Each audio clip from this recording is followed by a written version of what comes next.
Miami-based mixed media artist Frank Hyder started making painted, inflatable sculptures back in 2008 for a group show called Giants in the City. He has made about 12 of them since then, and one of them, named Janis, took a summer vacation that you can only dream of. I got the CEO, Frank Del Rio from Norwegian Cruise Line, to endorse my program, and the people in the entertainment division, especially Pat Higgins in Miami, were able to construct a journey for me that went from Istanbul all the way around the Mediterranean, down to Jerusalem, and around the coast of Europe to St. Petersburg, and the entire British Isles, Portugal, Spain, France, Greece, Turkey, an amazing journey.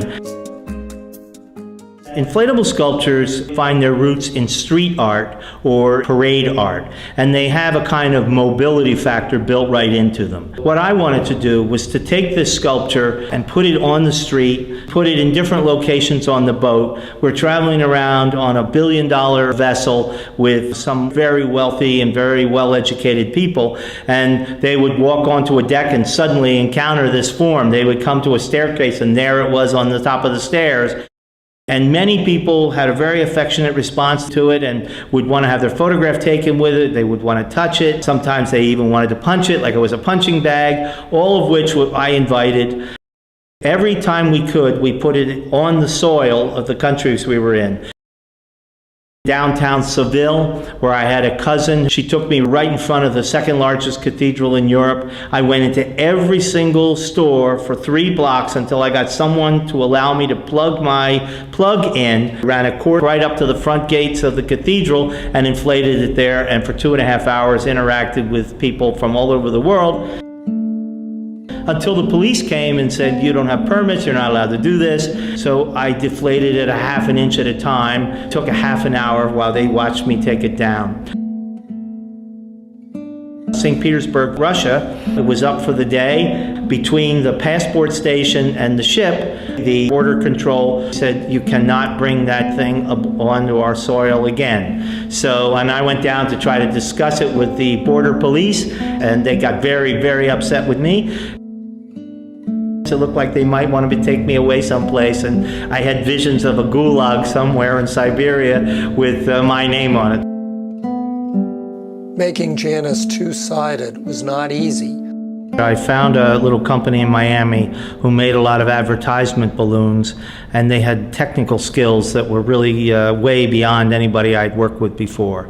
I asked the designers if they thought they could put the face on 2 sides. As soon as I saw it, I realized that I was creating an image that I had seen before in the history of art, a Janis image, which comes from the Romans, which was their 2-headed god who could see forward and backwards, who could see what was going to happen and what had happened. Frank has long been concerned with America's racial divide, and he made the base colors of Janis black on one side and orange on the other to reflect this concern. People come in all colors, and everybody should be seen on an equal footing. We all stand on the same platform in life. So what I really want to do is make a comment about something that I see that's been extremely disturbing. People ranting and raving about the other.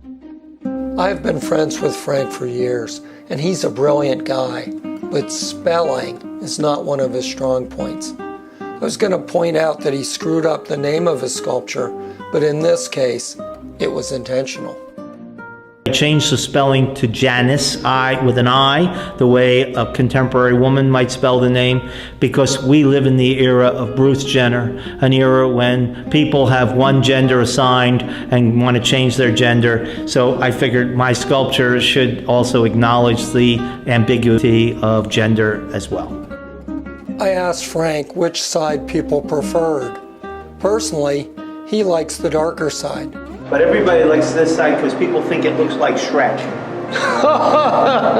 And I discovered that it's easier for people to relate to things that they think they already know than it is to look at something just for what it is.